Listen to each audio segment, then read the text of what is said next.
This case is about a young 8-year-old girl who was abducted from a cornfield back in the year 2000. The story of a man with a white van who, despite already having a conviction for abducting an 8-year-old girl, was released so that he could do it all again. But this time, the young girl he abducted did not return to her family. This is the story of Sarah Payne.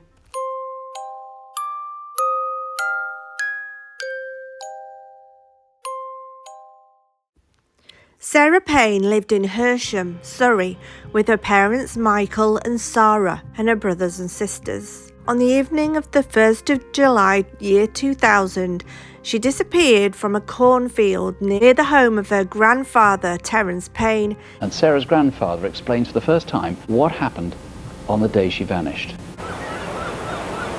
We had dinner and it was such a lovely evening. We decided to go for a walk on the beach, and which the children were very excited about because they love going on the beach.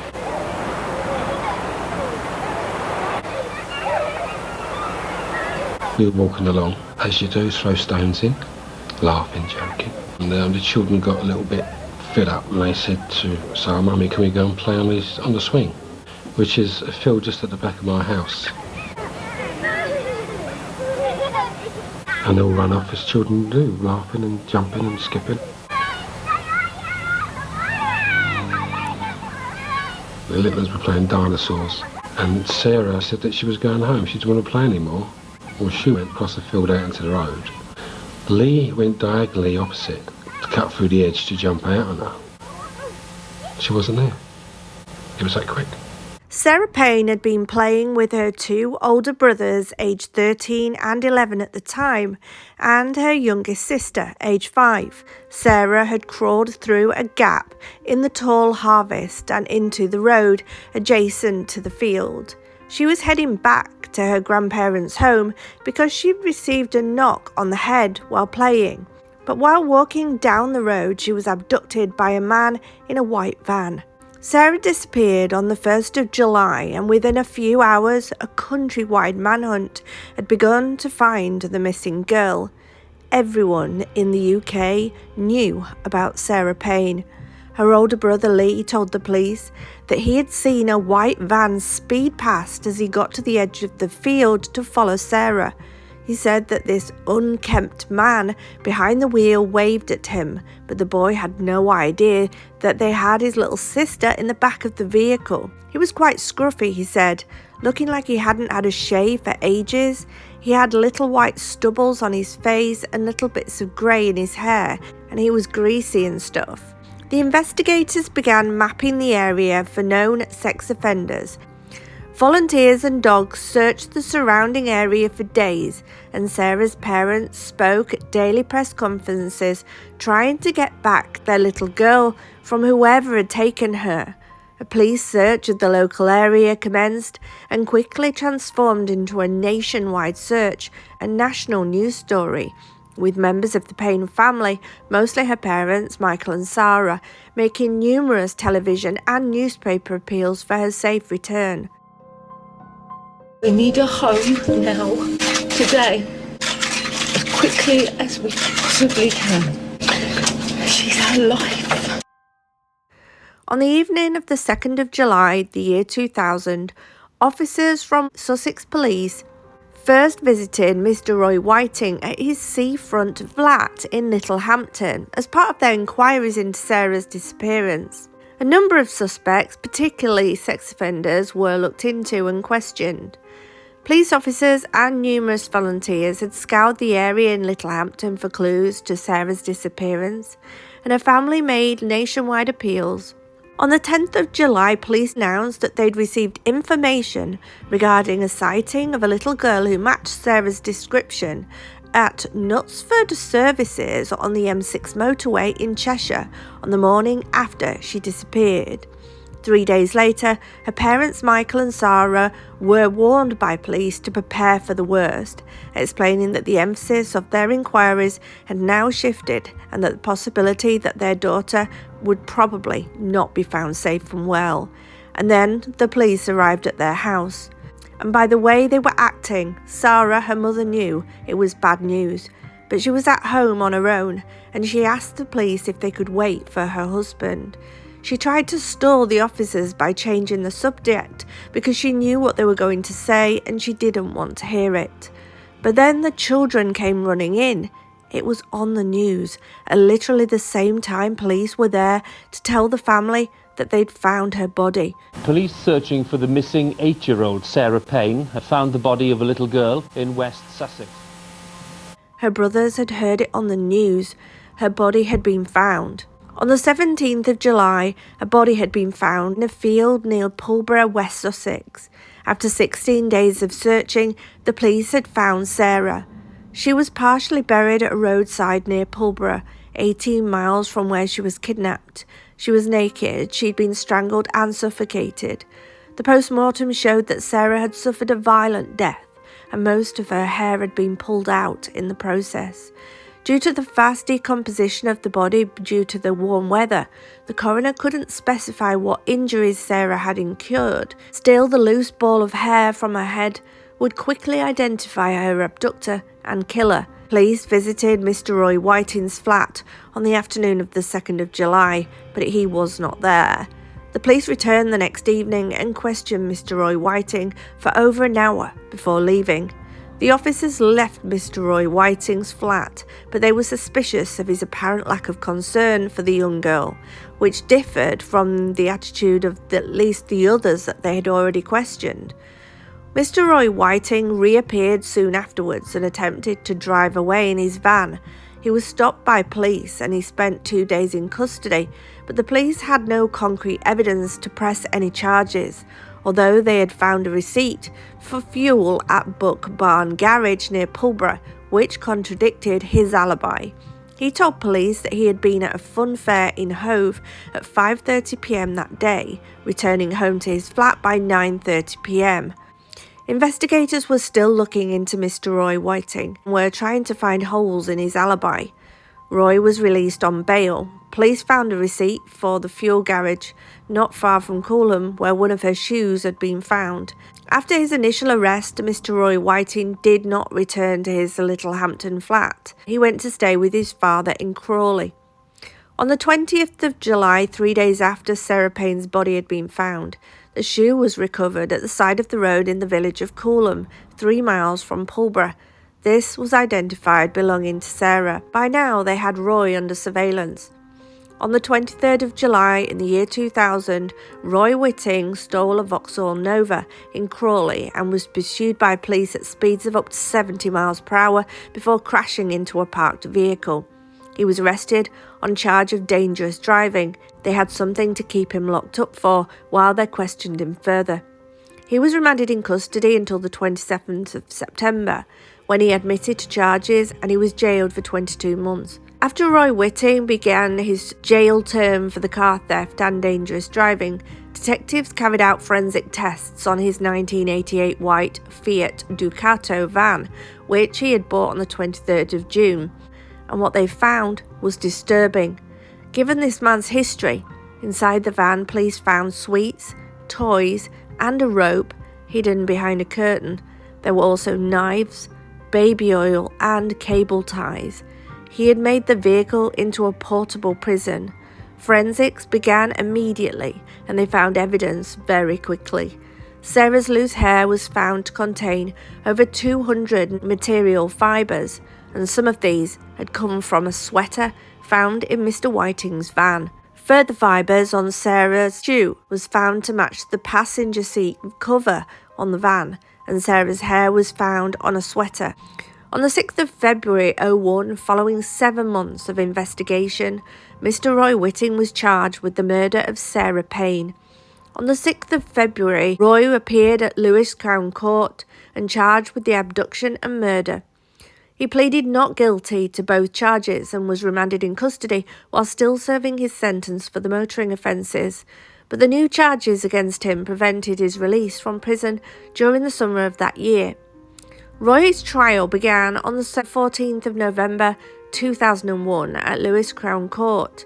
The jury heard from several witnesses. The key witnesses included Sarah Payne's oldest brother, who had seen a scruffy-looking man with yellowish teeth driving through Kingston Gorge on the evening that Sarah went missing. But he did not pick Roy out of an identity parade. One of Sarah's shoes was found by a member of the public in a country lane, and forensic tests had found fibres from Roy's van on the shoe. This was the only item of Sarah's clothing recovered. A strand of blonde hair on a t-shirt was found in Roy Whitting's van. A DNA test established there was a 1 in a billion chance of it belonging to anyone other than Sarah. The jury also heard the testimony of 2 motorists who recalled a white van being parked at the roadside and pulling off a track on the evening of the 1st of July, near the site where Sarah Payne's body was later found. On the 12th of December 2001, after a 4-week trial before Justice Curtis and a jury, Mr. Roy was convicted of the abduction and murder of Sarah Payne, and he was sentenced to life imprisonment. The trial judge said it was a rare case in which a life sentence should mean life, after Roy had already previously been convicted for charges that had been withheld from the media and the jury. Police feared that any knowledge of his previous convictions could jeopardise the trial. In the event of being convicted, Roy could argue that he had been tried on evidence of an earlier crime, paving the way for an appeal and possible freedom. The fact that Roy had now been exposed as a repeat offender sparked renewed calls from the government to allow controlled public access to sex offenders' registers. Although on the day after Roy's conviction, the Home Office commented that such a system would be unworkable, running the risk of driving paedophiles underground, making it more difficult for the police to monitor and locate them. This case is also notable for the extensive use of forensic testing in establishing the prosecution. 20 forensic experts from a variety of fields were employed during this inquiry, including entomology, paleontology and environmental profiling, oil and lubricant analysis, pathology and genealogy, and archaeologists. It was estimated that the investigation involved 1,000 personnel and cost nearly £3 million. On the 24th of November 2002, Home Secretary David Blunkett ordered that Roy must serve a minimum of 50 years in prison. This made him eligible for parole in 2051. He would be at least 92 before he would even be considered for parole. In June of 2004, the media reported that Roy would be able to apply to the Court of Appeal for reduction of his sentence. And on the 9th of June 2010, Roy's appeal resulted in a High Court judge reducing his 50-year jail term by 10 years. Roy is now serving a 40-year minimum sentence, which will keep him in prison until at least 2041, when he will be about 82 years of age before he's considered for parole. Sarah Payne's mother, Sarah, was present, and she was disappointed by the decision and said, "Life should mean life." And, to be honest with you, I couldn't agree more. Roy, the man found guilty of murdering the young girl Sarah Payne, the girl that had everything to live for, was born in Horsham on the 26th of January 1959 and grew up in Crawley, where he lived for most of his life until he was convicted of murder. He was one of 6 children born to George and Pamela Whitting, but 3 of his siblings died in infancy. He grew up in Langley Green in Crawley, and in June 1986 he married a lady named Linda Booker. They separated before their first son was born the following year and divorced in 1990. Roy also fathered a daughter with another unnamed woman in 1990. My question is, how would Roy feel if somebody had abducted and murdered his daughter in that way? Roy was involved in banger racing during his 20s and 30s, but eventually abandoned his interest in the sport due to lack of success. On the 4th of March 1995, an 8-year-old girl was abducted and sexually assaulted in the Langley Green area of Crawley. Roy was arrested several weeks later. A man who knew him had come forward after hearing that the abductor's car was apparently a red Ford Sierra, which matched the description of the car that Roy had and had just sold. The vehicle was traced by police to its new owner, and a knife was found hidden within it. On the 23rd of June 1995, Roy admitted charges of of abduction and indecent assault and was sentenced to 4 years in prison. The maximum sentence for the crime was life imprisonment. However, he received a lesser sentence because he had admitted to the crime at an early opportunity. Although a psychiatrist who assessed Mr. Roy at the time of his conviction said that he was likely to re-offend once he was released. Despite this, was released from prison in 1997, having served 2.5 years of his 4-year sentence, and was one of the first people in Britain to go on the sex offenders register. He had been forced to serve an extra 5 months in prison before being released on licence as a penalty for refusing to participate in the sex offender register programme that was being initiated. The campaign for Sarah's Law was spearheaded by the News of the World newspaper and began in July 2000.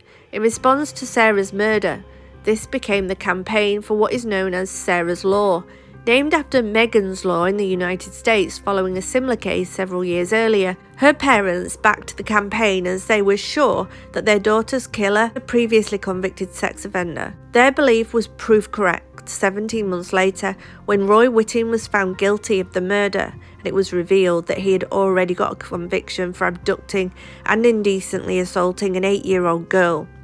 The aim of the campaign was for the government to allow controlled access to the sex offenders registry so parents with young children would know if there was a sex offender living in their area. Sarah Payne's mother has always insisted that such a law would have saved their daughter's life. In 2004, the book Sarah Payne, A Mother's Story by Sarah Payne's mother about her daughter's murder and the campaign for Sarah's Law was published by Hodder and Stoughton. Sarah Payne was made a member of the MBE in December 2008 for her work toward the passing of Sarah's Law. In December 2009, her mother suffered a life-threatening stroke and collapsed while at home, but went on to make a good recovery. Sarah Payne's father, however, suffered from depression following his daughter's disappearance. The stress and agonising upset caused them to separate after 18 years of marriage in August 2003, and subsequently he became an alcoholic. In October 2014, her father was found dead at his home in Maidstone, Kent. Police reported there were no suspicious circumstances. He was believed to have died of an alcohol-related illness several days before his body was found. If you're interested in hearing more about this story, her mother wrote the book in 2004. It's called Sarah Payne, A Mother's Story, where she talks about her daughter's murder and the campaign thereafter, Sarah's Law, and the book was published by Hodder and Stoughton.